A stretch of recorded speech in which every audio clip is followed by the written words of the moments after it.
నమస్కారం అందరికీ. ఈరోజు మనం ఇంట్లోనే చాలా ఈజీగా restaurant style egg fried rice ఎలా చేయాలో చూసేద్దాం. మరెందుకు లేటు, చేసేద్దాం పదండి. ముందుగా కడాయిలో కొంచెం నూనె వేసుకోండి.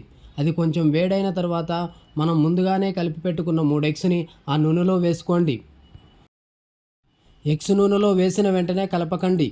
కొంచెం సేపు వేగిన తర్వాత ఒక గంట తీసుకొని కలపండి. కలిపేటప్పుడు మరీ ఎక్కువగా కలపకండి, ఎందుకంటే చిన్న ముక్కలుగా అయిపోతుంటాయి. పెద్ద ముక్కలుగా ఉంటేనే టేస్టీగా ఉంటుంది. తర్వాత ఇలా వేయించిన ఎగ్స్ని పక్కకు తీసుకోండి. మళ్ళీ అదే కడాయిలో కొంచెం నూనె తీసుకోండి. నూనె కొంచెం వేడైన తర్వాత అందులో సన్నగా తరిగినటువంటి వెల్లుల్లి ముక్కలు వేసుకోండి. తర్వాత అల్లం ముక్కలు కూడా వేసుకోండి. ఈ రెండింటిని 1 నిమిషం పాటు వేయించుకోండి.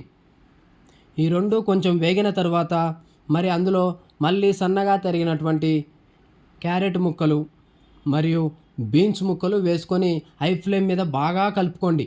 ఎందుకంటే కూరగాయ ముక్కలు బాగా క్రంచీగా ఉంటేనే ఎగ్ ఫ్రైడ్ రైస్కి మంచి టేస్టీ వస్తుంది. ఇలా 2 నుంచి 3 నిమిషాల పాటు బాగా వేయించుకోవాలి. తర్వాత మనం ముందే వేయించి పెట్టుకున్నటువంటి ఎగ్స్ని ఇందులో వేసి బాగా కలుపుకోవాలి. తర్వాత మన రుచికి సరిపడినంత ఉప్పును ఇందులో వేసుకొని వీటన్నిటిని బాగా కలుపుకోవాలి. ఇప్పుడు మనం ముందే వండి పూర్తిగా చల్లార్చుకున్నటువంటి రైస్ని తీసుకొని ఇందులో వేసుకోవాలి. ఇప్పుడు మెల్లిగా కలుపుకోవాలి. రైస్ గింజలు విరగకుండా టాచ్ చేస్తూ కలపండి. ఇలా మెల్లిగా కలపండి.